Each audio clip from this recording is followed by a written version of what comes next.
Na imensa sala de estar da mansão dos Montenegro, o ar ainda cheirava a lírios e luto, mas o som que ecoava dos cristais era de celebração. Apenas alguns dias após o funeral do patriarca, a família se reunia, não para lamentar, mas para brindar. Dona Odete, a matriarca de postura impecável e coração gelado, ergueu sua taça de champanhe, os anéis brilhando sob a luz do lustre de 300 mil reais. "Há continuidade do nosso legado", disse ela, com um sorriso fino que não alcançava seus olhos. Em um canto, movendo-se com a discrição de uma sombra, Sofia servia a última taça.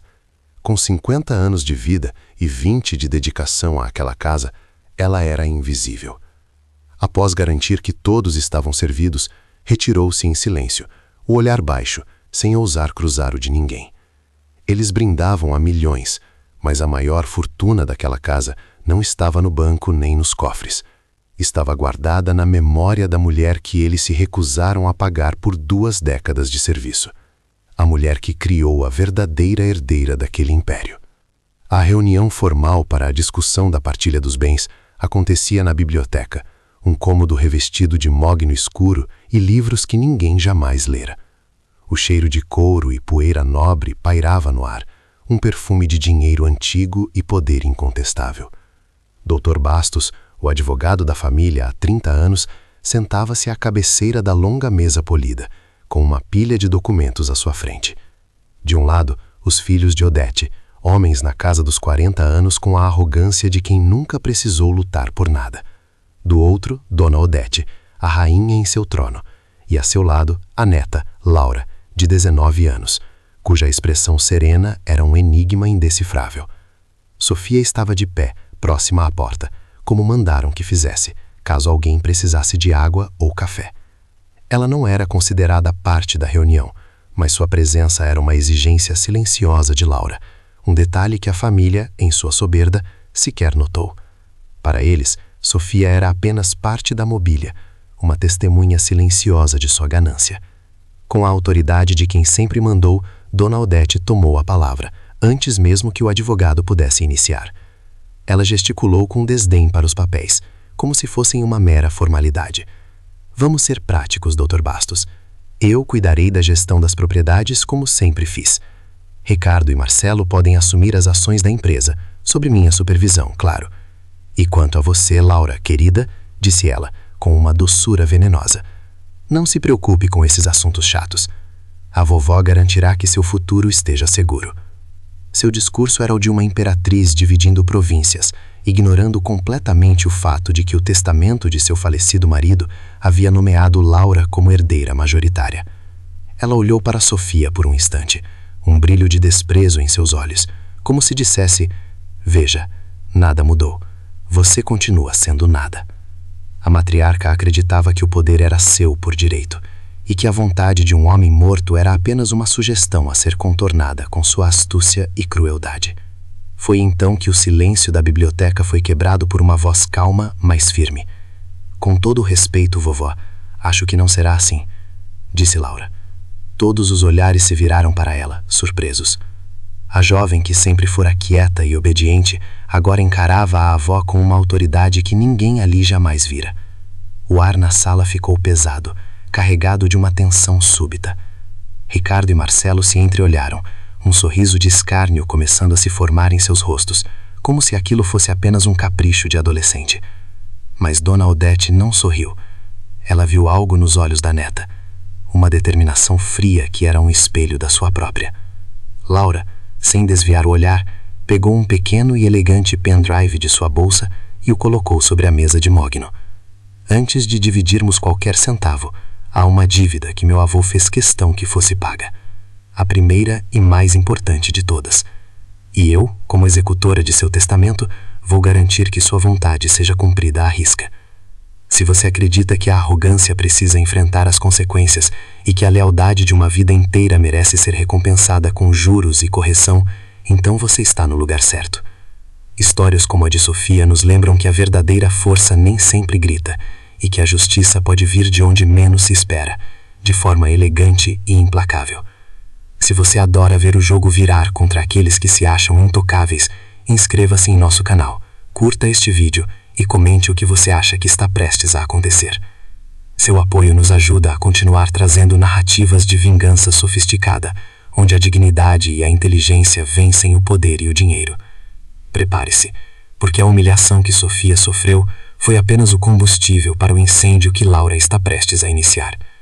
Acompanhe conosco cada detalhe desta virada espetacular, porque a dívida da família Montenegro vai muito além de dinheiro. Para entender a frieza no olhar de Laura, precisamos voltar alguns dias à sala de reuniões do Dr. Bastos. O ambiente era estéril, decorado em tons de cinza e vidro, projetado para intimidar e afirmar poder. A família Montenegro estava reunida para a leitura oficial do testamento. Sofia fora convocada, e em seu coração uma pequena e tola semente de esperança insistia em brotar. O senhor Montenegro, em seus últimos anos, havia se tornado um homem melancólico, e em raras ocasiões, quando Odete não estava por perto, ele lhe dizia: "Você é o coração desta casa, Sofia. Sem você, Laura não seria a joia que é." Essas palavras a fizeram acreditar que, talvez, apenas talvez, ele tivesse deixado algo para ela. Um pequeno reconhecimento por 20 anos de sua vida dedicados a eles. Ela ouviu em silêncio enquanto milhões eram distribuídos, propriedades eram nomeadas e ações eram transferidas. Seu nome, no entanto, nunca foi pronunciado. Quando o Dr. Bastos dobrou o documento final e declarou a sessão encerrada, o silêncio foi quebrado pela risada cruel de Marcelo, um dos tios de Laura. Ele se virou para Sofia, que permanecia encolhida perto da porta, e disse em voz alta para que todos ouvissem: "Você não achou que o papai ia deixar algo para a empregada, achou, Sofia? Que ingênua." O riso se espalhou pela sala. Dona Odete então finalizou a humilhação com um golpe de mestre em sua crueldade. Ela se aproximou de Sofia, o olhar transbordando desprezo, e sibilou: "Seja grata pelo teto que demos a você por todos esses anos. Gratidão é o único pagamento que você merece." Naquele instante, o mundo de Sofia desmoronou.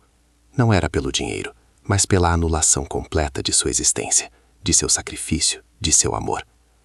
Ela sentiu o rosto queimar de vergonha, enquanto as lágrimas que ela se recusava a derramar pesavam em sua alma. 20 anos de sua vida apagados em uma única frase. Enquanto a família se deliciava com sua crueldade, ninguém prestou atenção em Laura. A jovem herdeira permaneceu em seu lugar, o rosto uma máscara de indiferença polida, como se as palavras de sua avó e de seu tio não a tivessem atingido. Mas por baixo da mesa de vidro, suas mãos se fecharam em punhos tão apertados que as unhas cravaram em suas palmas. Seus olhos, no entanto, encontraram os de Sofia por um único e fugaz segundo. Naquele olhar não havia pena, mas sim uma promessa silenciosa, uma chama de fúria contida que a família, cega pela própria arrogância, foi incapaz de ver. Aquele olhar dizia tudo: "Aguarde, isso não vai ficar assim." A guerra deles acabou, mas a nossa está apenas começando. Sofia entendeu. Aquele breve instante de cumplicidade foi o suficiente para transformar sua dor esmagadora em uma faísca de esperança. A menina que ela criou no colo estava agora pronta para lutar por ela, e o campo de batalha seria o império que a família acreditava já ter conquistado. 20 anos antes, Sofia chegou aos portões da mansão Montenegro como uma folha levada pelo vento. Órfã e com o coração pesado de uma dor que parecia grande demais para seu corpo jovem, ela foi acolhida por Afonso Montenegro, o patriarca. Ele era um homem de semblante sério, mas cujos olhos ainda guardavam resquícios de uma bondade que o tempo e a esposa Odete se esforçavam para apagar. A promessa dele foi simples e direta: "Enquanto eu viver, esta será sua casa, você será cuidada." Odete, no entanto, viu a situação sob uma ótica diferente. Para ela, Sofia não era uma protegida, mas um projeto de caridade, um lembrete constante de sua própria benevolência. Desde o primeiro dia, ela estabeleceu as regras não ditas. Sofia comeria na cozinha, usaria uniformes discretos e jamais se sentaria na sala de estar sem ser convidada. A promessa de um lar se transformou sutilmente em uma gaiola dourada, onde a gratidão era o preço da estadia e a liberdade, um luxo que Sofia nunca mais conheceria. A semente da exploração foi plantada em solo fértil, disfarçada de generosidade. O nascimento de Laura, neta de Afonso e Odete, mudou a dinâmica da casa e selou o destino de Sofia para sempre. Os pais da menina, Ricardo e sua esposa, eram figuras ausentes, mais interessadas em viagens e eventos sociais do que nas responsabilidades da paternidade. Foi nesse vácuo de afeto que Odete viu a solução perfeita. ela se aproximou de Sofia, com um sorriso que não alcançava os olhos, e disse as palavras que se tornariam a corrente invisível de Sofia por 2 décadas. Você já é da família, querida. Cuide de Laura como se fosse sua. Não precisamos tratar isso como um emprego, não é mesmo? É uma questão de amor. Sofia, carente de um propósito e com um coração que transbordava carinho não utilizado, aceitou. Ela se apaixonou pela pequena Laura desde o primeiro instante, sem perceber que aquele amor genuíno era a ferramenta que Odete usaria para justificar anos de trabalho não remunerado. Ela não era uma babá, era a tia Sofia, um título afetuoso que mascarava a mais cruel das explorações, transformando servidão em um suposto laço familiar. A infância de Laura foi um universo à parte dentro da fria mansão Montenegro, um universo construído inteiramente por Sofia. Era Sofia quem afastava os monstros de debaixo da cama com histórias de fadas corajosas, quem preparava o chocolate quente nas noites chuvosas e quem pacientemente ensinava as primeiras letras e os primeiros números. Enquanto os pais de Laura enviavam cartões postais de lugares exóticos e a avó lhe presenteava com bonecas de porcelana que não podiam ser tocadas, Sofia lhe dava o que o dinheiro não podia comprar: tempo, atenção e um porto seguro. As memórias mais felizes de Laura não eram em salões de festa ou iates luxuosos, mas sim na cozinha, com as mãos sujas de farinha enquanto ajudava Sofia a fazer um bolo, ou no pequeno quarto nos fundos da casa, ouvindo histórias que sua babá inventava. Sofia era a arquiteta da alma daquela menina, construindo uma fortaleza de amor e resiliência que, sem que ninguém soubesse, um dia seria usada para defendê-la. A família via uma babá, mas Laura via uma mãe, em todos os sentidos que importavam. Os anos passavam, e com eles a juventude de Sofia se esvaía entre as paredes daquela mansão. Ela sacrificou tudo. Recusou o convite para ser madrinha do filho de sua única prima, pois coincidia com uma febre alta de Laura. Deixou de lado a chance de conhecer um homem bom que lhe escrevia cartas, porque sua presença era exigida em tempo integral. Sua vida se resumia a ser a sombra de Laura, uma presença constante e silenciosa. Certa vez, sua própria mãe, antes de falecer, havia lhe deixado um pequeno broche de prata, sua única herança. Um dia, o broche desapareceu. Semanas depois, Sofia o viu preso na lapela de um dos casacos de Odete, que o usava como um acessório qualquer.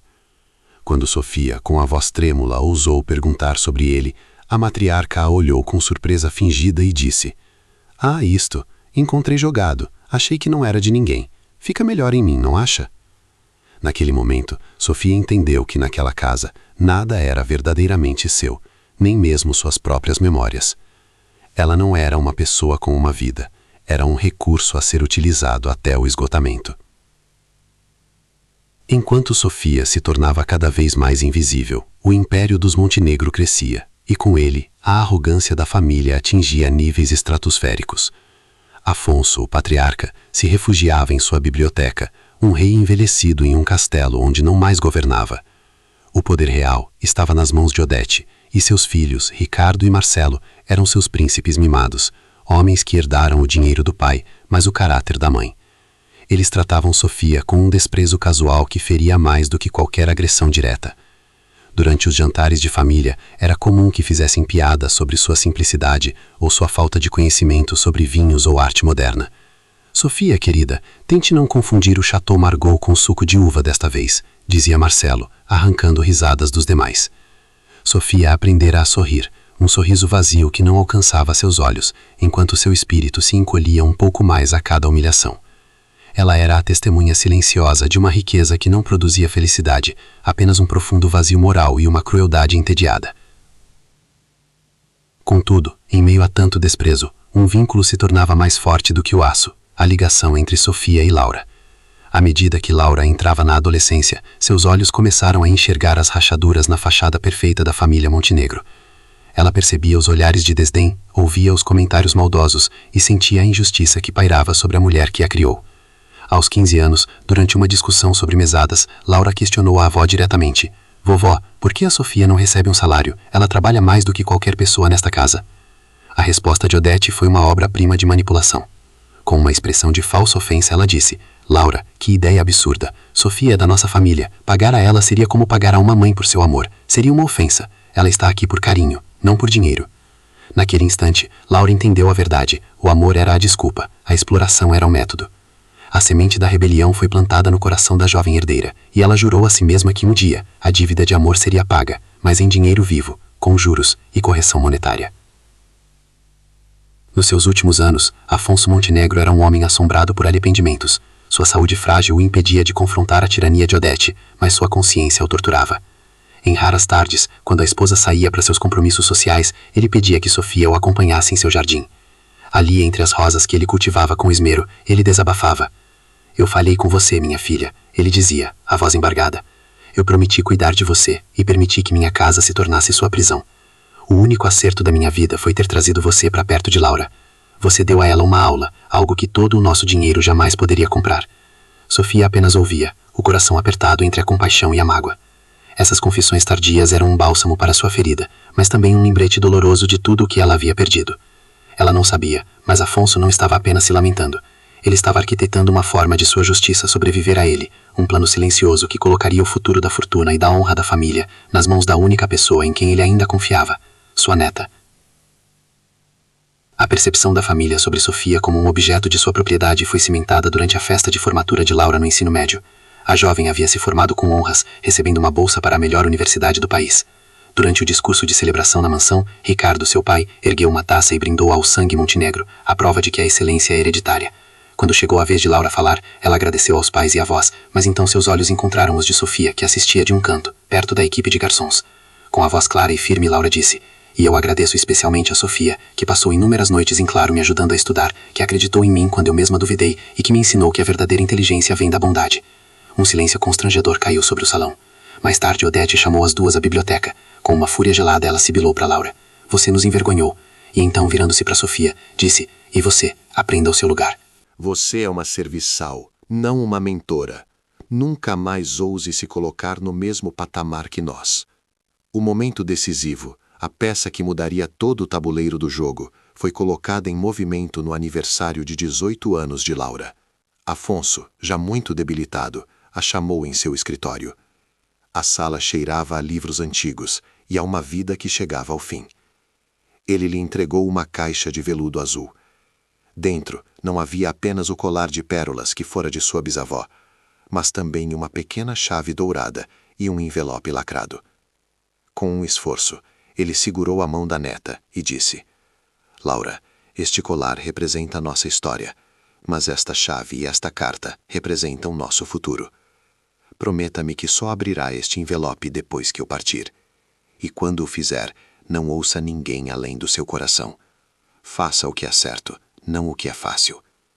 Seus olhos, turvos pela doença, desviaram-se por um instante para a porta, onde a silhueta de Sofia podia ser vista no corredor. Foi um gesto sutil, quase imperceptível, mas Laura entendeu a mensagem. Aquela promessa não era apenas sobre herança, era sobre redenção. Era sobre pagar uma dívida que a família inteira se recusava a enxergar. Nos meses que antecederam a morte de Afonso, a atmosfera na mansão Montenegro tornou-se insuportável. Com o marido confinado ao leito, Odete assumiu o controle total, governando com uma crueldade que não precisava mais ser disfarçada. Sua animosidade para com Sofia, a quem ela via como a personificação da fraqueza sentimental de seu marido, tornou-se aberta e implacável. Pequenas humilhações diárias se tornaram a norma. Odete criticava sua comida, sua limpeza, sua própria presença. Certa manhã, enquanto Sofia arrumava o quarto do patriarca, Odete entrou e, com um sorriso venenoso, disse em voz baixa para que apenas ela ouvisse: "Aproveite seus últimos dias de proteção. Quando ele finalmente se for, esta casa passará por uma grande limpeza e vamos começar nos livrando do que é velho e inútil." A ameaça era clara. Para Odete, a morte de Afonso não seria uma perda, mas uma oportunidade de purificar seu lar, de apagar os últimos vestígios de compaixão e de finalmente descartar a mulher que servira sua família por 20 anos. A injustiça estava prestes a atingir seu ápice, preparando o palco para a humilhação na leitura do testamento e, consequentemente, para a mais espetacular das reviravoltas. A vitória na sala do advogado encheu a família Montenegro de uma euforia predatória. Com o testamento lido e a empregada colocada firmemente em seu lugar, eles sentiram que a última amarra de sentimentalismo, representada pelo patriarca, havia sido rompida. A crueldade, antes velada por uma fina camada de decoro, agora podia se manifestar abertamente. Dona Odete, em particular, parecia se deleitar com a nova ordem. Ela começou a tratar Sofia não mais como uma funcionária invisível, mas como um fardo a ser tolerado com impaciência. Seus comandos se tornaram mais ríspidos, suas críticas mais frequentes e públicas. Sofia, este café está frio. De novo. Será que depois de 20 anos você ainda não aprendeu a fazer uma coisa tão simples? Dizia ela durante o café da manhã, o som de sua voz cortando o silêncio da imensa sala de jantar. Para a matriarca, cada pequena humilhação era uma reafirmação de seu poder absoluto. Um lembrete constante para Sofia de que sua existência naquela casa dependia inteiramente de sua boa vontade, uma boa vontade que se esgotava a cada dia que passava. A mansão, que um dia fora um lar, mesmo que imperfeito, transformou-se em um território hostil, onde cada corredor ecoava a ameaça de sua iminente descartabilidade. A escalada da hostilidade atingiu seu primeiro pico durante um jantar formal, organizado por Odete para celebrar a transição tranquila dos negócios da família. Políticos, empresários e societies enchiam o salão, suas joias competiam com o brilho dos lustreis de cristal. Sofia movia-se entre eles, servindo canapés e retondo taças, o corpo tenso, a mente em alerta. Foi então que Marcelo, o tio mais novo e mais cruel de Laura, ergueu sua taça para um brinde improvisado. Com um sorriso zombeteiro, ele disse em voz alta: "Um brinde especial a Sofia. 20 anos de lealdade inabalável, provando que a verdadeira recompensa não está no dinheiro, mas na satisfação do dever cumprido. Um exemplo para todos nós, não acham?" Risadas polidas, mas inconfundivelmente maldosas, ecoaram pela sala. Sofia sentiu o sangue subir ao rosto, uma onda de calor e vergonha que a paralisou por um instante. Ela permaneceu de costas para a maioria dos convidados, mas podia sentir seus olhares perfurando seu uniforme. Naquele momento, ela não era uma pessoa, era o punchline de uma piada contada para a elite, uma anedota viva sobre a ingenuidade dos pobres e a generosidade performática dos ricos. Ela continuou a servir, as mãos tremendo levemente, cada taça que enchia parecer pesar uma tonelada. Dias depois, Dona Odete convocou Sofia à biblioteca, o mesmo lugar onde a família discutia finanças e poder. Com uma calma calculada, ela espalhou sobre a mesa de Morgan algumas plantas de arquitetura. "Estou pensando em fazer uma reforma completa na ala de serviço, querida. Modernizar, sabe? E decidi que seu quarto, com aquela vista bonita para o jardim, seria perfeito para uma sala de yoga ou talvez um pequeno ateliê para Laura", anunciou, sem sequer olhar para Sofia. A mensagem era cristalina. Ela continuou com uma falsa solicitude. "Não se preocupe, vamos arrumar um cantinho temporário para você em algum lugar. Por enquanto, comece a encaixotar suas coisas. Tente não demorar, os decoradores são caríssimos e não podem esperar." A palavra temporário pairou no ar como uma sentença.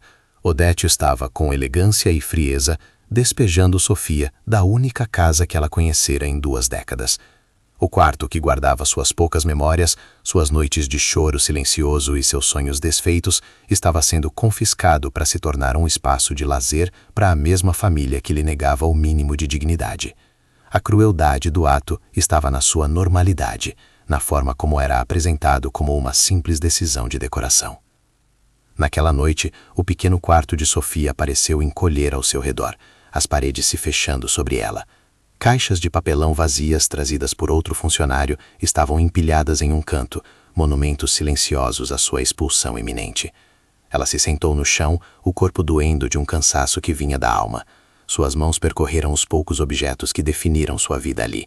Um livro de receitas com as páginas manchadas de gordura, um porta-retratos com uma foto desbotada de seus pais, o pequeno broche de prata que Odete um dia lhe tomou e depois devolveu com desdém. Cada item era uma âncora para uma memória, e agora ela estava sendo forçada a cortar todas elas. A promessa de Afonso Montenegro, "Enquanto eu viver, esta será sua casa", ecoava em sua mente como uma piada cruel. Ele se fora, e com ele qualquer noção de segurança. A dor que sentia era mais profunda que a humilhação. Era a dor da anulação. 20 anos de sua vida, de sua juventude, de seu amor incondicional por Laura, estavam sendo embalados em caixas de papelão, para serem guardados em um cantinho, esquecidos, como se nunca tivessem existido. Ela se sentia como um fantasma, assombrando uma casa que já não a reconhecia. A tortura psicológica continuou no dia seguinte, durante o almoço. A família estava reunida discutindo animadamente o futuro de Laura. Ricardo, seu pai, falava sobre a importância de ela escolher um curso universitário que agregasse valor ao nome Montenegro, enquanto Odete já listava potenciais candidatos a marido, jovens de famílias igualmente ricas e influentes. Sofia servia a salada, movendo-se com a discrição de sempre, quando Ricardo, sem nem mesmo olhar para ela, comentou com a mãe: "Bem, pelo menos agora que Laura é uma mulher feita, podemos finalmente nos livrar da necessidade de ter uma babá em casa. Já era tempo de cortar despesas supérfluas." A palavra supérflua atingiu Sofia como um soco no estômago. Ela que trocou as fraldas de Laura, que ensinou a menina a andar, que passou noites em claro ao lado de sua cama quando estava doente, era agora uma despesa a ser cortada. Ela era o equivalente a uma assinatura de revista que não era mais lida. Ninguém na mesa pareceu notar a crueldade do comentário. Para eles, a presença de Sofia era tão natural e tão insignificante quanto a do faqueiro de prata sobre a toalha de linho. Ela continuou a servir, o rosto uma máscara inexpressiva, enquanto por dentro algo se quebrava irremediavelmente. Laura, que até então permanecia em silêncio, sentiu o veneno nas palavras do pai. Seus olhos se cravaram nos deles, uma faísca de fúria brilhando em sua expressão normalmente serena. Ela abriu a boca para responder, para defender a mulher que era sua verdadeira mãe, mas o olhar de Odete a deteve. Era um olhar gélido, um comando silencioso que dizia: não ouse, não comece uma cena, não aqui. Laura entendeu que uma explosão naquele momento seria inútil. Ela ainda não tinha o poder consolidado em suas mãos, e um confronto direto apenas faria com que sua avó acelerasse os planos de expulsar Sofia. Com o coração pesado, ela recuou, mas não sem antes lançar um olhar para Sofia. Foi um olhar rápido, quase imperceptível para os outros, mas que carregava um universo de desculpas, de dor compartilhada e, acima de tudo, de promessa. Dizia: aguente firme. Por favor, aguente só mais um pouco. A vingança será nossa. Sofia viu e compreendeu. Aquele pequeno gesto de cumplicidade foi uma boia em seu mar de desespero. Um lembrete de que ela não estava completamente sozinha, mesmo que por ora a maré de crueldade continuasse a subir, ameaçando afogá-la. O golpe de misericórdia, o ato que visava destruir o último resquício da identidade de Sofia, veio de Odete, alguns dias depois.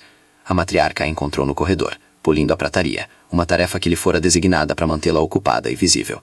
Sofia usava no pescoço uma corrente fina com um pequeno pingente de madrepérola, a única joia que sua mãe lhe deixara antes de morrer.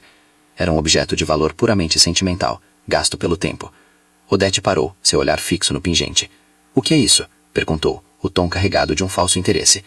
Antes que Sofia pudesse responder, a mão da matriarca, coberta de anéis de diamante, estendeu-se e arrancou o colar de seu pescoço. Ela o examinou contra a luz, um sorriso de desdém se formando em seus lábios. "Que coisinha frágil. Isso não combina com o uniforme, querida. Parece lixo. Dê-me isso. Vou jogar fora para que você não precise se preocupar." Sem esperar por uma resposta, ela enfiou o colar no bolso de seu vestido de seda e se afastou, deixando Sofia paralisada, a mão no pescoço agora vazio, sentindo a ausência do pequeno pedaço de sua história.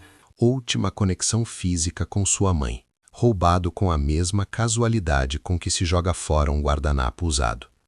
Naquela noite, no quarto agora quase vazio, a fortaleza de resiliência que Sofia construiu ao longo de 20 anos finalmente ruiu. Ela não chorou alto. O som de seu sofrimento era silencioso, um tremor que sacudia seu corpo inteiro, lágrimas quentes escorrendo por seu rosto e caindo sobre suas mãos entrelaçadas. A humilhação da leitura do testamento, a zombaria no jantar, a ameaça de despejo, a anulação de seu papel na vida de Laura e, finalmente, o roubo de sua última memória. Era demais. Eles não haviam apenas explorado seu trabalho, eles haviam consumido sua vida, sua identidade, e agora cuspiam fora os ossos. Ela se sentiu completamente oca, uma casca vazia, despojada de tudo o que a fazia ser quem era. A sensação de impotência era esmagadora, um peso que a prendia ao chão frio. Pela primeira vez em 20 anos, ela se permitiu sentir o tamanho real de sua solidão. Não havia ninguém para quem ligar, nenhum lugar para onde ir. A mansão Montenegro não era apenas sua prisão, era todo o seu mundo, e aquele mundo a estava devorando viva, pedaço por pedaço, até que nada mais restasse. Mas no fundo do poço, no ponto mais escuro de sua desesperança, algo inesperado aconteceu. Quando as lágrimas secaram, um silêncio profundo se instalou em sua alma. E nesse silêncio, uma nova sensação começou a brotar. Não era esperança, nem mesmo raiva. Era uma clareza fria, cortante. Ela se levantou e foi até o pequeno espelho trincado que ainda estava na parede. Olhou para o rosto que via todos os dias, mas pela primeira vez em muito tempo, ela realmente se enxergou. Viu as linhas de cansaço ao redor dos olhos, os fios de cabelo branco em suas têmporas, as marcas de uma vida inteira de serviço e sacrifício. E então, ela viu a mulher que sobreviveu, a mulher que amou uma criança que não era sua com a força de uma leoa, a mulher que suportou o desprezo diário com uma dignidade que seus opressores jamais conheceriam. Eles podiam tirar seu quarto, seu trabalho, seu passado, mas não podiam tirar a verdade de quem ela era. Naquele instante, a vítima morreu. Em seu lugar, nasceu uma mulher que, embora externamente submissa, havia tomado uma decisão irrevogável. Ela não seria apagada. Ela não sabia como, nem quando, mas o jogo havia mudado. A dívida que eles tinham com ela não era apenas financeira, era uma dívida de vida, e de alguma forma ela seria paga. Na manhã seguinte, quando Sofia desceu para a cozinha, havia uma mudança sutil em sua postura. Sua coluna estava um pouco mais ereta, seu queixo 1 milímetro mais alto. Ela preparou o café da manhã com a mesma eficiência de sempre, mas seus movimentos eram deliberados, não mais servis. Quando levou a bandeja para Dona Odete, que lia o jornal na varanda, seus olhos se encontraram por um breve segundo. O olhar de Sofia não era desafiador, nem raivoso. Era calmo, nivelado, quase impenetrável. Era o olhar de alguém que não tinha mais nada a perder e, portanto, não tinha mais medo. Odete sentiu uma pontada de desconforto, uma anomalia na dinâmica de poder que ela não conseguiu identificar, mas que a irritou. Ela descartou a sensação como um absurdo e voltou ao seu jornal, sem perceber que a mulher que ela passara 2 décadas tentando quebrar havia finalmente se tornado inquebrável. Sofia continuou seu dia, uma ilha de serenidade em meio à tempestade de arrogância daquela casa. Ela não precisava mais de promessas ou de esperança.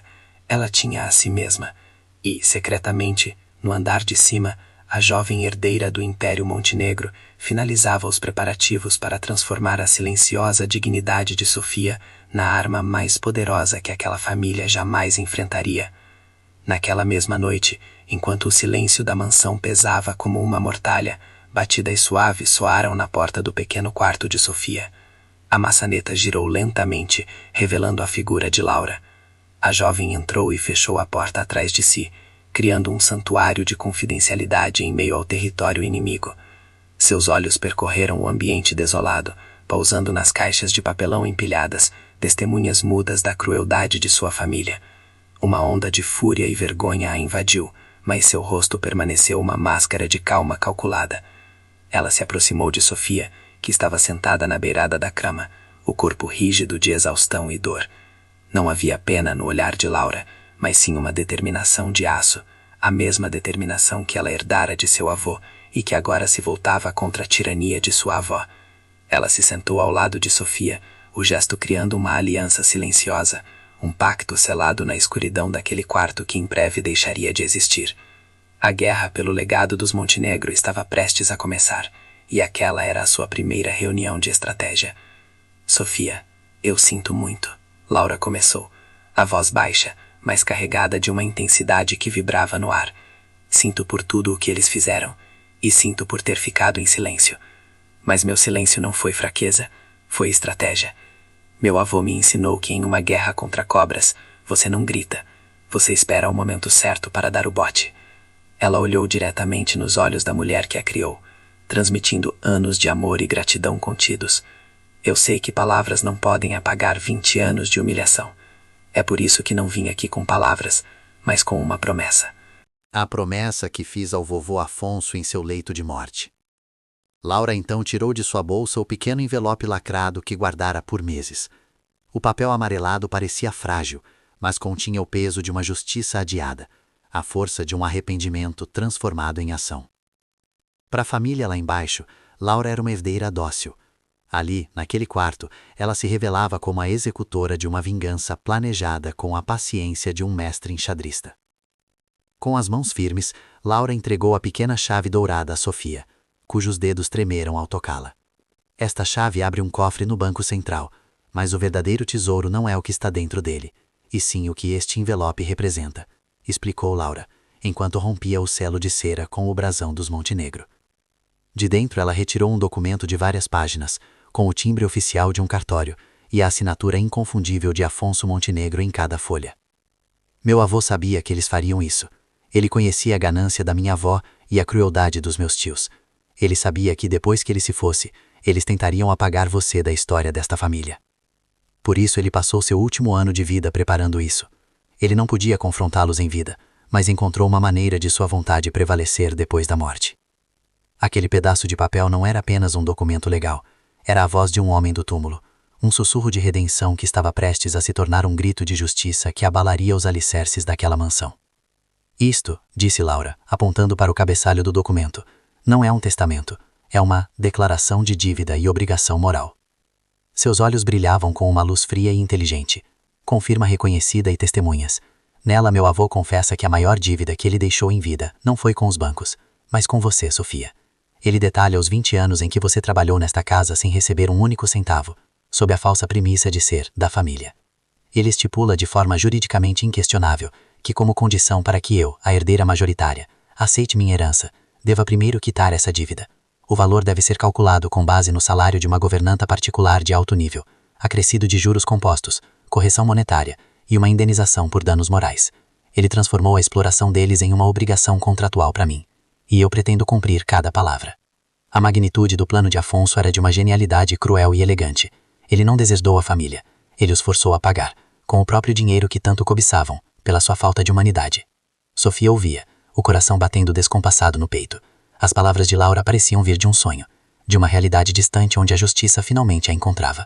Ela pegou o documento com as mãos trêmulas, seus olhos percorrendo as linhas escritas pela caligrafia fraca de Afonso. Cada frase era uma validação, cada cláusula era um bálsamo para as feridas de sua alma.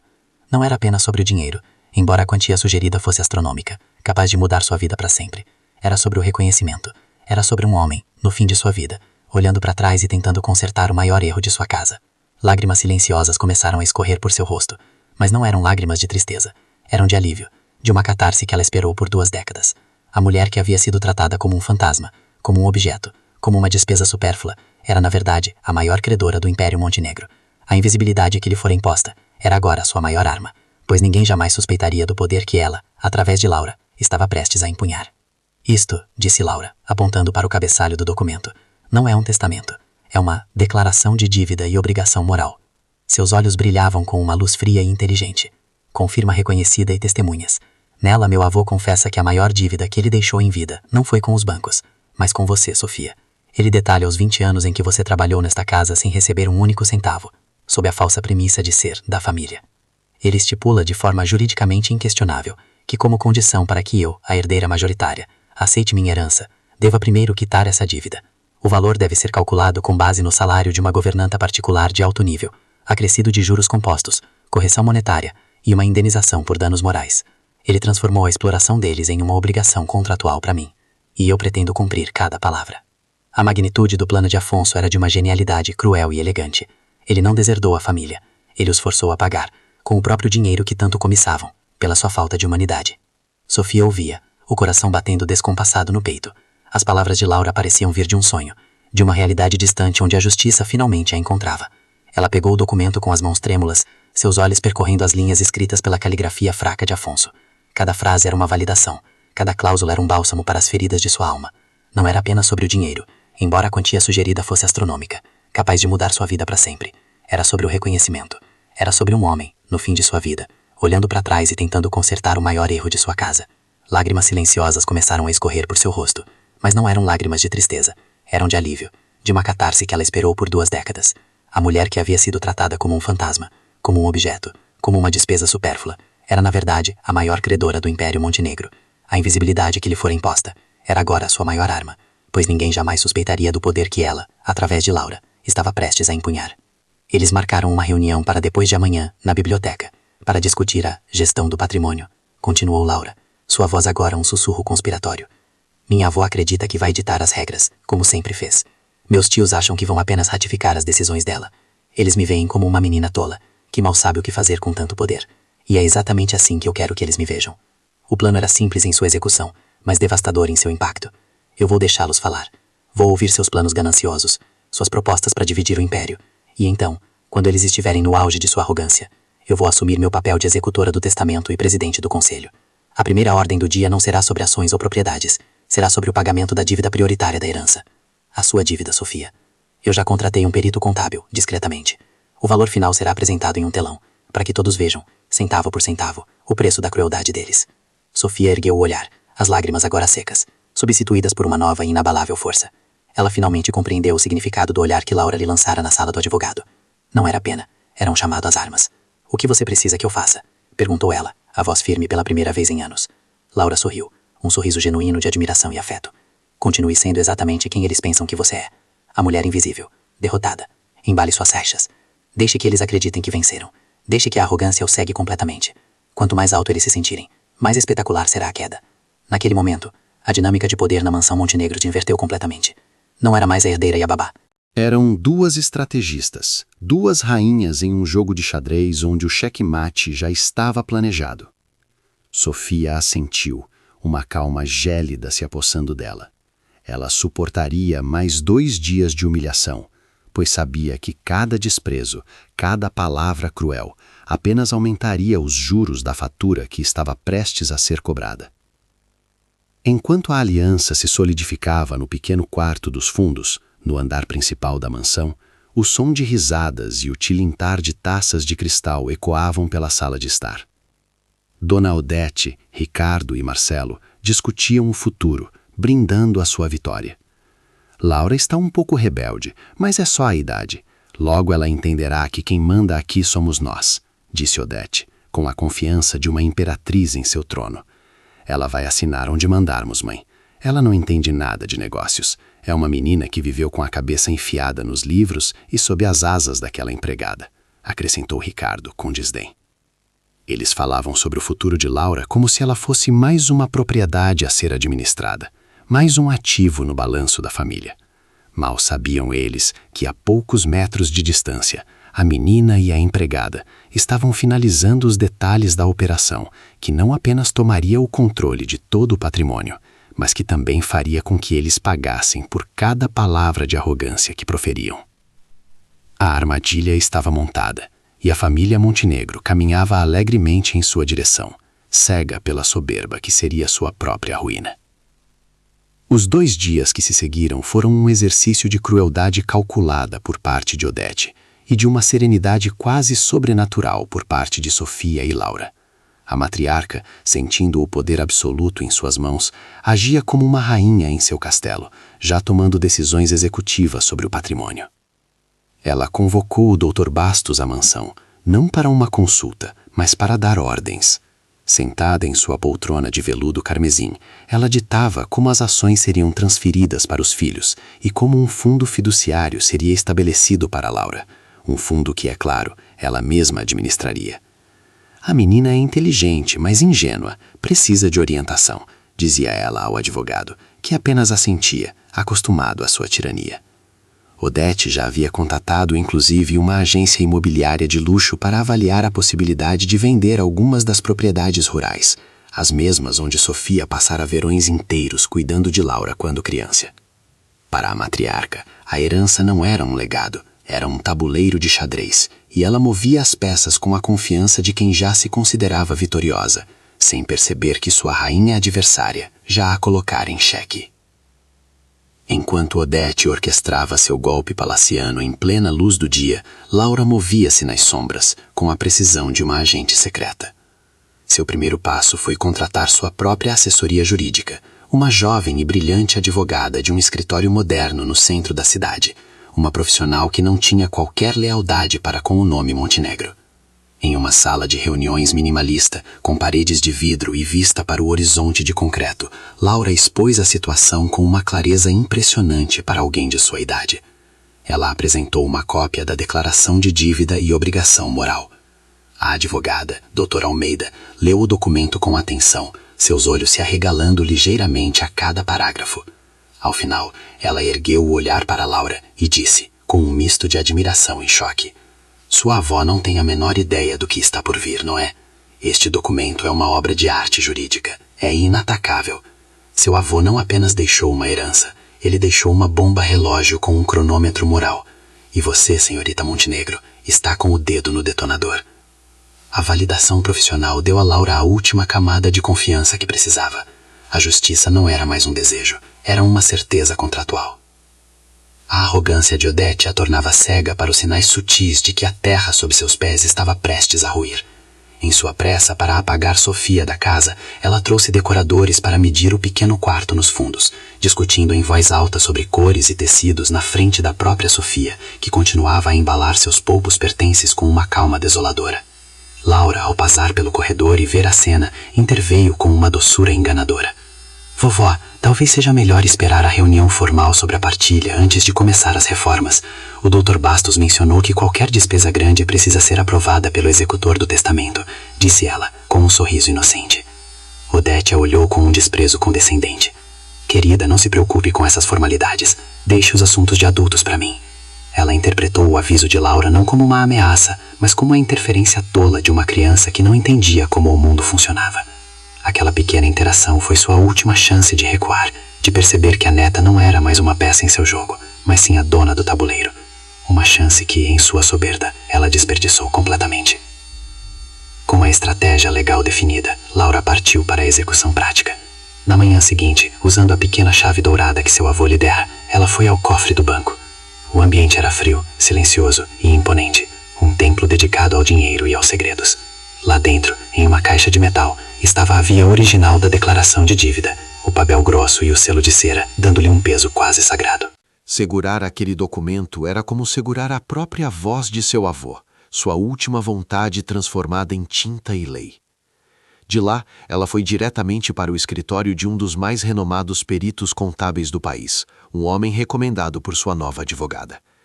Ela lhe entregou o documento e todas as informações que tinha sobre os 20 anos de serviço de Sofia. O trabalho dele seria transformar 2 décadas de exploração em um número. Um número frio, inquestionável e devastador. Um número que seria a arma final no arsenal de Laura, a bala de prata que ela dispararia no coração da ganância de sua família. Cada passo era meticuloso, silencioso e invisível para seus inimigos. Enquanto Laura montava sua ofensiva, seus tios, Ricardo e Marcelo, vigiam em um estado de euforia gananciosa. Eles se encontravam em clubes exclusivos e restaurantes caros, já planejando como gastariam sua parte da herança. Falavam em comprar iates, em expandir seus portfólios de investimento e em finalmente se livrarem da supervisão da mãe. Para eles, a morte do pai fora uma libertação financeira e a submissão de Laura era uma conveniência garantida. Em uma tarde, regada a uísque envelhecido, Marcelo riu e disse ao irmão: "A mamãe acha que vai continuar controlando tudo, mas com o dinheiro no nosso bolso, as coisas vão mudar. E a Laurinha vai continuar brincando de boneca com a babá, mesmo depois de a termos chutado de casa." Eles brindaram a isso, à sua própria inteligência e ao futuro brilhante que acreditavam merecer por direito de nascença. A total falta de percepção deles era quase cômica. Eles celebravam a divisão de um tesouro que, em grande parte, já não lhes pertencia, pois a maior credora do Império Montenegro era a mulher que eles consideravam menos que nada, a empregada que em breve seria mais rica do que eles jamais sonharam. O relatório do perito contábil chegou ao e-mail de Laura em um arquivo criptografado. Ela o abriu no silêncio de seu quarto, o coração batendo forte contra as costelas. O documento era uma análise fria e detalhada. Página após página, o especialista calculava o salário médio de uma governanta de elite ao longo de 20 anos, aplicava juros compostos, correção pela inflação e adicionava uma indenização por danos morais e pela ausência de direitos trabalhistas, como férias e 13º. Ao final, na última página, estava o número total. Laura ofegou. A quantia era muito maior do que ela jamais imaginara. Era uma fortuna por si só, uma soma que representava quase 1/3 do patrimônio líquido total deixado por seu avô. Olhar para aquele número não lhe trouxe alegria, mas um profundo sentimento de justiça sombria. Era o preço da dignidade roubada, o custo de uma vida de sacrifício. Naquele momento, ela entendeu a profundidade do plano de seu avô. Ele não queria apenas compensar Sofia, ele queria que sua família sentisse, no lugar mais sensível deles, o bolso, o peso de sua crueldade. Na véspera da reunião, a tensão na mansão era palpável. Sofia terminava de colocar seus últimos pertences em uma caixa. Seus movimentos eram lentos, cada objeto, uma despedida. Laura entrou em seu quarto, fechando a porta suavemente. Ela não disse nada por um longo momento, apenas se sentou ao lado de Sofia na cama, o mesmo gesto de cumplicidade de dias antes. Ela segurou a mão de Sofia, uma mão calejada por anos de trabalho, e disse, a voz firme: "Amanhã, tudo isso acaba. Eu sei que pedi para você aguentar mais humilhação, e me sinto culpada por isso. Mas precisávamos que eles estivessem completamente cegos. E eles estão." Sofia olhou para a jovem que ela criara, e pela primeira vez em dias, um pequeno sorriso tocou seus lábios. "Eu nunca duvidei de você, minha menina", sussurrou ela. Seu avô sempre disse que você tinha o coração dele e a força da sua bisavó. Amanhã, eles verão essa força. Naquele pequeno quarto, 2 gerações de mulheres, unidas não por sangue, mas por um amor forjado na adversidade, se preparavam para a batalha final. A dignidade silenciosa de uma e a inteligência estratégica da outra se tornariam uma força imparável. A convocação final veio através de um telefonema seco do Dr. Bastos, agindo sobre as ordens de Dona Odete. A reunião para a deliberação sobre a gestão do patrimônio Montenegro seria realizada na manhã seguinte, às 10 horas, na biblioteca. A escolha do local era simbólica. A biblioteca era o centro intelectual e de poder da casa, o lugar onde Afonso assinava seus contratos e onde Odete agora pretendia selar seu reinado. A matriarca passou a noite revisando documentos, preparando seu discurso como um general antes de uma batalha que ele acredita já estar ganha. Ricardo e Marcelo confirmaram presença, com uma impaciência mal disfarçada, ansiosos para finalmente colocar as mãos em sua herança. Laura simplesmente respondeu com um "estarei lá". Ninguém achou estranho quando ela acrescentou: "E a Sofia também estará presente. Meu avô gostaria que ela estivesse". Odete, ao saber disso, apenas sorriu com desdém. Para ela, a presença da empregada seria o toque final de sua humilhação, uma testemunha de sua derrota definitiva. Mal sabia ela que estava convidando a principal beneficiária para assistir à sua própria derrocada. E assim, a manhã chegou, fria e cinzenta, como se o próprio céu estivesse prendendo a respiração. Um a um, os membros da família Montenegro se reuniram na biblioteca. O cheiro de mogno polido e couro antigo pairava no ar, um perfume de poder e dinheiro velho. Dona Odete sentou-se à cabeceira da mesa, uma rainha em seu trono, exalando uma confiança imperial. Ricardo e Marcelo se acomodaram ao seu lado, a ganância brilhando em seus olhos. Dr. Bastos organizou seus papéis, pronto para seguir o roteiro que sua cliente principal havia ditado. Laura entrou por último, seu rosto uma máscara de serenidade indecifrável. E, como ordenado, Sofia permaneceu de pé junto à porta, uma sombra silenciosa. A cena estava exatamente como no início de nossa história, o momento de tensão congelado no tempo, prestes a se romper. O palco estava montado. A plateia, composta pelos próprios carrascos, aguardava o início do espetáculo, sem saber que o roteiro havia sido reescrito e que a protagonista, que eles julgavam ser uma figurante, estava prestes a tomar o centro das atenções. Com a autoridade de quem sempre mandou, Dona Odete tomou a palavra antes mesmo que o advogado pudesse iniciar. Ela gesticulou com desdém para os papéis, como se fossem uma mera formalidade. "Vamos ser práticos, Dr. Bastos. Eu cuidarei da gestão das propriedades, como sempre fiz. Ricardo e Marcelo podem assumir as ações da empresa, sob minha supervisão, claro. E quanto a você, Laura querida", disse ela com uma doçura venenosa, "não se preocupe com esses assuntos chatos. A vovó garantirá que seu futuro esteja seguro." Seu discurso era o de uma imperatriz dividindo províncias, ignorando completamente o fato de que o testamento de seu falecido marido havia nomeado Laura como herdeira majoritária. Ela olhou para Sofia por um instante, um brilho de desprezo em seus olhos, como se dissesse: "Veja, nada mudou. Você continua sendo nada." A matriarca acreditava que o poder era seu por direito e que a vontade de um homem morto era apenas uma sugestão a ser contornada com sua astúcia e crueldade, um mero detalhe burocrático em seu caminho para o controle absoluto e incontestável do Império Montenegro. Foi então que o silêncio da biblioteca foi quebrado por uma voz calma, mas firme. "Com todo o respeito, vovó, acho que não será assim", disse Laura. Todos os olhares se viraram para ela, surpresos. A jovem que sempre fora quieta e obediente, agora encarava a avó com uma autoridade que ninguém ali jamais vira. O ar na sala ficou pesado, carregado de uma tensão súbita. Ricardo e Marcelo se entreolharam, um sorriso de escárnio começando a se formar em seus rostos, como se aquilo fosse apenas um capricho de adolescente. Mas Dona Odete não sorriu. Ela viu algo nos olhos da neta, uma determinação fria que era um espelho da sua própria. Laura, sem desviar o olhar, pegou um pequeno e elegante pendrive de sua bolsa e o colocou sobre a mesa de mogno. "Antes de dividirmos qualquer centavo, há uma dívida que meu avô fez questão que fosse paga, a primeira e mais importante de todas. E eu, como executora de seu testamento, vou garantir que sua vontade seja cumprida à risca." Ela conectou o dispositivo ao notebook e, com um clique, a grande tela de televisão, antes oculta atrás de um painel de madeira, acendeu-se, pronta para revelar a verdade. A primeira imagem que surgiu na tela não foi uma planilha de investimentos, mas sim um documento escaneado, com o timbre de um cartório e a caligrafia trêmula, porém inconfundível, de Afonso Montenegro. O título, em letras garrafais, pairava sobre a sala como uma sentença: declaração de dívida e obrigação moral. Um murmúrio de confusão percorreu a mesa. Ricardo franziu a testa, enquanto Marcelo soltou uma risada nervosa. "Que brincadeira é essa, Laura?" perguntou ele.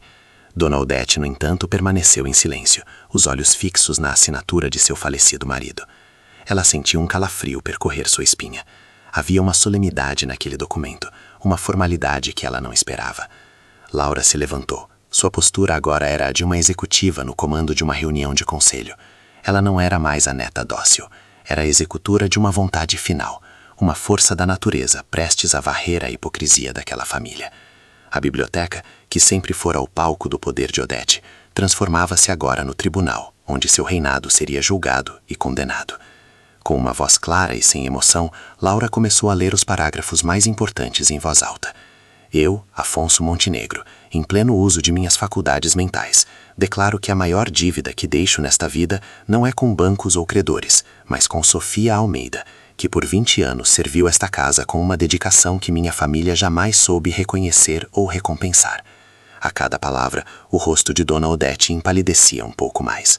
Laura continuou. "Ela foi trazida a esta casa sob a promessa de cuidado, mas foi tratada como uma serviçal não remunerada, sob o pretexto cruel de que era da família. Este documento serve para corrigir esta injustiça histórica. Determino que minha neta, Laura Montenegro, como condição irrevogável para aceitar sua herança, deverá quitar integralmente esta dívida moral, calculando o valor de 20 anos de serviço, com todos os direitos, juros e uma indenização por danos morais, antes que qualquer outro herdeiro receba um único centavo do meu patrimônio." O silêncio na sala era tão profundo que se podia ouvir o zumbido da eletricidade na tela. A empregada invisível era, por vontade do patriarca, a credora prioritária de todo o império.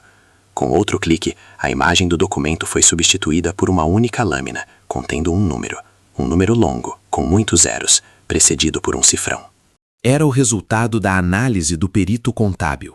A quantia era astronômica, representando quase 1/3 de todo o patrimônio líquido da família Montenegro. Ricardo se engasgou com o ar, enquanto Marcelo se levantou abruptamente, a cadeira arrastando ruidosamente no chão de madeira. "Isso é um absurdo, uma loucura!" ele gritou, o rosto vermelho de fúria. "Papai estava senil, isso não tem valor legal algum." Dona Odete, recuperando-se do choque inicial, virou-se para o Dr. Bastos, seus olhos faiscando. "Dr. Bastos, diga a esta menina que isso é um delírio. Diga a ela que esse papel não vale nada." Sua voz, normalmente controlada e imperial, estava agora esganiçada, beirando o desespero. Ela tentava se agarrar ao poder que sentia escorrer por entre seus dedos, mas a frieza do número na tela era irrefutável. Era o preço exato de sua arrogância, calculado e exibido para que todos vissem. A humilhação que ela infligira a Sofia por 20 anos estava sendo devolvida a ela, de uma só vez, em forma de um desastre financeiro. Todos os olhares se voltaram para o advogado. Dr. Bastos, um homem que servira a Odete por décadas, limpou a garganta, o desconforto evidente em seu rosto. Ele ajustou os óculos e olhou para a matriarca, não mais com a subserviência de sempre, mas com a resignação de um profissional diante da lei. "Dona Odete", começou ele, a voz grave e formal, "eu lamento, mas o documento parece ser juridicamente sólido. Não é um testamento, mas uma condição precedente imposta à herdeira majoritária. Se a senhorita Laura se recusar a cumprir esta obrigação, ela pode, em teoria, recusar a herança.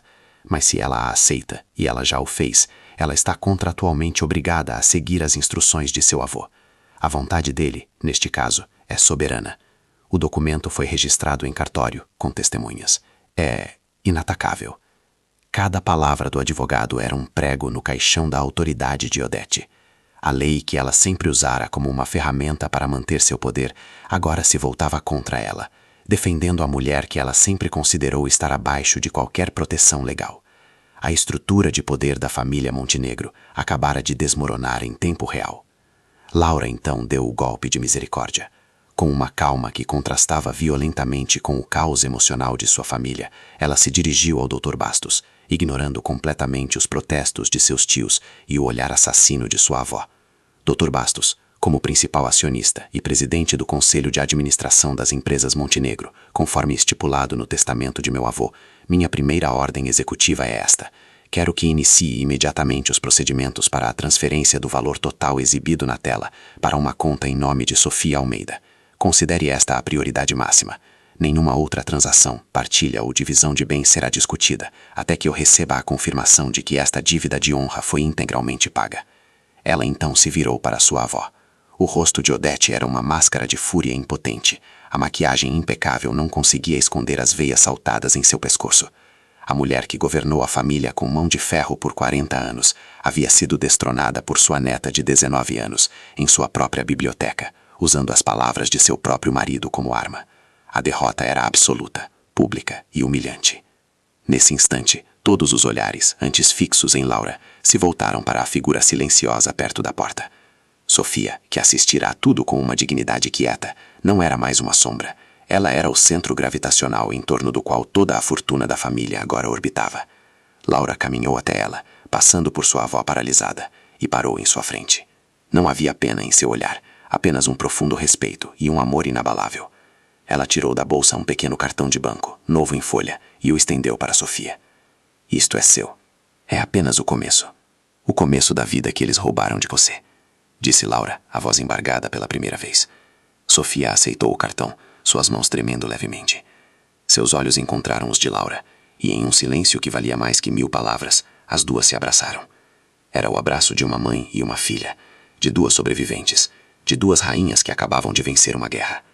A família Montenegro assistia, atônita, à coroação da mulher que eles passaram a vida inteira tentando apagar da existência. Sem dizer mais uma palavra à sua família destroçada, Laura pegou a mão de Sofia e a guiou para fora da biblioteca. O som de seus passos no chão de mármore do corredor foi a única coisa que quebrou o silêncio atordoado que deixaram para trás. Elas não olharam para trás. Na biblioteca, Ricardo e Marcelo estavam caídos em suas cadeiras, os rostos pálidos de choque, olhando para o número na tela como se fosse uma assombração. Dr. Bastos, com um suspiro pesado, começou a recolher seus papéis, preparando-se para cumprir a primeira ordem de sua nova chefe. E Dona Odete, a imperatriz deposta, permaneceu sentada à cabeceira da mesa, completamente sozinha, cercada pelos livros que nunca lera e pela riqueza que não mais controlava. Seu império de crueldade havia se transformado em um castelo de cartas, derrubado pela brisa suave da justiça. A dívida de 20 anos fora paga de uma só vez, com juros, correção monetária e, o mais importante, com a perda irreparável do poder que ela tanto amava. A era dos Montenegros, como ela conhecia, havia chegado ao fim. A porta da biblioteca se fechou atrás delas com um clique suave, mas o som ecoou na sala como o estalar de um chicote. O silêncio que se seguiu foi pesado, denso, preenchido apenas pela imagem congelada do número astronômico na tela da televisão. Dona Odete permaneceu imóvel em sua cadeira, as mãos de unhas perfeitamente esmaltadas agarrando os braços da poltrona, como se para impedir que o mundo inteiro desmoronasse ao seu redor. Seus olhos, antes faiscantes de poder, estavam agora opacos, vidrados, fixos em um ponto no vazio. Ricardo e Marcelo, por sua vez, pareciam bonecos de cera derretendo sobre o calor da humilhação. Marcelo enterrou o rosto nas mãos, enquanto Ricardo olhava para a mãe, esperando uma ordem, uma estratégia, qualquer coisa que revertesse o desastre. Mas pela primeira vez na vida, a grande matriarca estava em silêncio, derrotada. O Dr. Bastos, com a discrição de um coveiro, começou a guardar seus documentos, evitando o olhar de seus antigos patrões. A rainha estava nua, seu castelo invadido, e seu tesouro, o poder, confiscado. Naquela sala que fora o coração de seu império, restava apenas o cheiro de poeira, de livros não lidos e de uma arrogância que acabara de encontrar seu preço final. Lá fora, no hall de entrada da mansão, o ar parecia mais leve, mais respirável. Sofia deu o primeiro passo para fora da porta principal, um passo que não dava como funcionária há 20 anos, e sentiu o sol da manhã em seu rosto. Pela primeira vez, não era o sol que a lembrava de suas tarefas no jardim, mas apenas o sol, quente e livre. Laura segurou sua mão com firmeza, um gesto que não era de pena, mas de parceria, de cumplicidade vitoriosa. Elas desceram os degraus de mármore sem olhar para trás, deixando para trás os corredores frios, os retratos de ancestrais que as julgavam em silêncio e as memórias de incontáveis humilhações. Um carro discreto, que não pertencia à frota dos Montenegro, as aguardava no portão. Ao entrarem, o motorista, um profissional contratado pela nova equipe de Laura, simplesmente perguntou: "Para onde, senhoritas?" A pergunta simples continha um universo de possibilidades. Para onde? Para qualquer lugar. Para todos os lugares que por 2 décadas foram proibidos. Sofia olhou para Laura e um pequeno, mas genuíno sorriso finalmente brotou em seus lábios. Ela não era mais a babá sem salário, a serviçal invisível. Ela era Sofia. E pela primeira vez em muito tempo, isso era mais do que suficiente. Nos dias que se seguiram, a queda do império de Odete foi executada com a precisão de uma cirurgia. Laura, através de seus novos e implacáveis advogados, agiu com uma velocidade estonteante. A transferência do valor integral para a conta de Sofia foi a primeira e única transação realizada. Logo depois, Ricardo e Marcelo receberam notificações formais de que suas posições nas empresas da família estavam sob revisão e que seus acessos irrestritos aos fundos haviam sido revogados, substituídos por uma mesada modesta, controlada diretamente por Laura. A humilhação maior, no entanto, foi reservada para Odete. Ela recebeu uma carta elegante, em papel timbrado, informando que a mansão Montenegro, agora propriedade legal de Laura, passaria por uma reavaliação de ocupantes.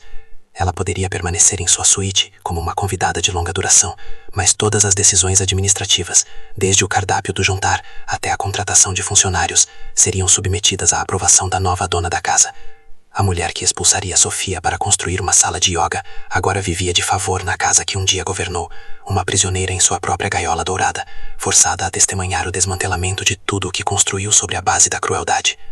Enquanto a antiga ordem desmoronava, uma nova vida florescia. Sofia não comprou um palácio. Ela não queria replicar a opulência que a aprisionou por tanto tempo. Em vez disso, escolheu uma casa charmosa em um bairro tranquilo, com paredes claras, janelas amplas que deixavam o sol entrar e, o mais importante, um jardim. Um jardim que seria só seu. Nos primeiros dias, ela passava horas com as mãos na terra, plantando rosas, lavandas e jasmins, sentindo a conexão com algo vivo e real, algo que crescia sob seu cuidado, não por obrigação, mas por amor. Ela cozinhava o que queria, quando queria, enchendo a casa com o cheiro de bolos e pães que antes eram feitos para agradar outros. Laura era uma visitante constante, mas agora ela chegava com sacolas de supermercado, sentava-se no balcão da cozinha para conversar enquanto Sofia cozinhava, e as duas jantavam juntas, rindo, não como patroa e empregada, mas como a família que sempre foram em seus corações. A ferida da invisibilidade estava finalmente cicatrizando, sendo preenchida não com dinheiro, mas com a paz de ter um lugar no mundo que era inegavelmente seu. A tentativa final de Odete exercer algum poder foi tão patética quanto reveladora. Certa tarde, ela apareceu sem avisar no portão da nova casa de Sofia, a postura ainda altiva, mas com uma fragilidade trêmula nos cantos da boca. Ela exigiu ver Sofia, a voz carregada com o resquício de uma autoridade que não mais possuía. Sofia, que a viu da janela, sentiu um arrepio, uma memória muscular do medo, mas antes que pudesse reagir, Laura, que estava de visita, foi até a porta. Com uma calma glacial, ela barrou a passagem da avó. "O tempo de dar ordens e fazer exigências acabou, vovó", disse Laura, a voz firme. A Sofia não lhe deve absolutamente nada, nenhuma conversa, nenhuma explicação. A dívida de vocês com ela foi paga em dinheiro, porque era a única linguagem que vocês entendem. Agora, por favor, vá embora e a deixe em paz. Odete ficou paralisada, a boca se abrindo e fechando sem emitir som, derrotada não por um argumento, mas pela indiferença final. Ela se virou e foi embora, uma figura solitária e diminuída, deixando para trás a mulher que subestimou e a neta que a destronou, ambas finalmente livres de sua sombra tóxica. Semanas depois, em uma tarde dourada no jardim de Sofia, Laura lhe entregou uma pequena caixa de veludo. Dentro, sobre a seda branca, estava o pingente de madrepérola que Odete havia roubado, agora com a corrente consertada e a pérola polida, seu brilho suave restaurado. "Achei que você gostaria de ter sua história de volta, inteira", disse Laura. Sofia pegou a joia, o último elo com seu passado, agora purificado de toda a dor, e a colocou no pescoço. Ali, entre as flores que ela mesma plantou, a justiça poética se completou. A família Montenegro aprendeu da forma mais cara que um império construído sobre a anulação de uma única pessoa pode ruir com a força de um único ato de lealdade. Eles brindaram a milhões e perderam o controle de tudo. Sofia e Laura, por outro lado, brindavam com uma simples xícara de chá a algo que dinheiro algum poderia comprar: a paz, a liberdade e a certeza inabalável de que a verdadeira família não é definida pelo sangue que se compartilha, mas pela dignidade que se defende. A babá sem salário não existia mais. Em seu lugar, havia uma mulher livre, dona de seu destino, E ao seu lado, a herdeira que provou que o maior legado não é a fortuna, mas a honra.